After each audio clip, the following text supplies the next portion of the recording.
Start of a brand new year, the time of year where we all start to look about what we may spend our money on, treats, that sort of thing, days out to museums, cinemas, trips to the seaside, theatres, that sort of thing.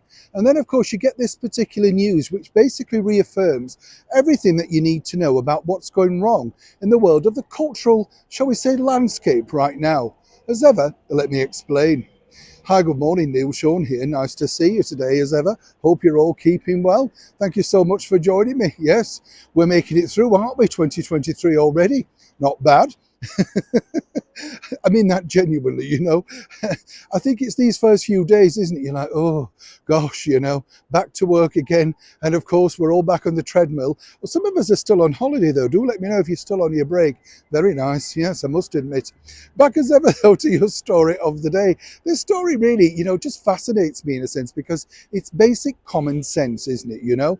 Now, over here in the United Kingdom, there's been a very big story which has been circling around for the last couple of days now, all about how certain things over here could face closure. Famous iconic museums, famous theatres, regional theatres, that sort of stuff, all because of the cost of living crisis. Terribly sad, you might seem. But then when you dig a little bit deeper, these are in fact the venues that decided in 2022 and beyond to go that word. That's right, woke.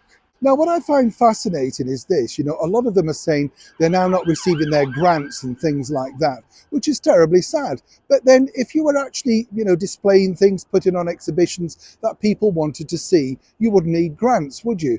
If you go into the world of regional theatre, you have this term, I don't know if you have it in your part of the world, but they're forever having new artistic directors that want to put on cool and edgy work. And you kind of think, how about putting something on that the public want to see, where you're not looking for handouts every 2 minutes from the government purse? You get the picture.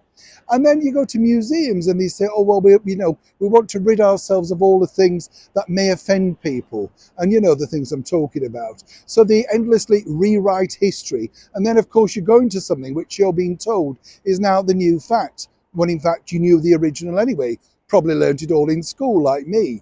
So really, a lot of people over here in the United Kingdom have very little sympathy for these particular venues that are now facing closure, or indeed losing the momentum to get an audience in. As I say, the bottom line is when it's a cost of living crisis, most people want to go out to be entertained, to remove themselves from the harsh realities of reality, if you like. Escapism, that's what it's all about. I often say to people, if people put on, say, in a local church hall, a big night of a cinema screen with something like, I don't know, The Big Sleep with Humphrey Bogart, Casablanca, Some Like It Hot, you'd get an audience if you priced it right. And the bottom line is, you know what you're getting.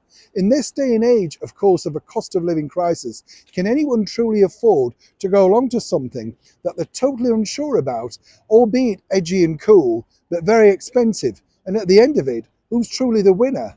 Because if you come away and not been impressed, then seemingly, why on earth would you want to waste money again?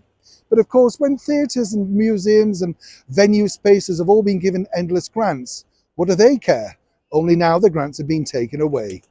As ever, I'd love to know what you think to this particular story in the comments below. Neil Sean in the very heart of London.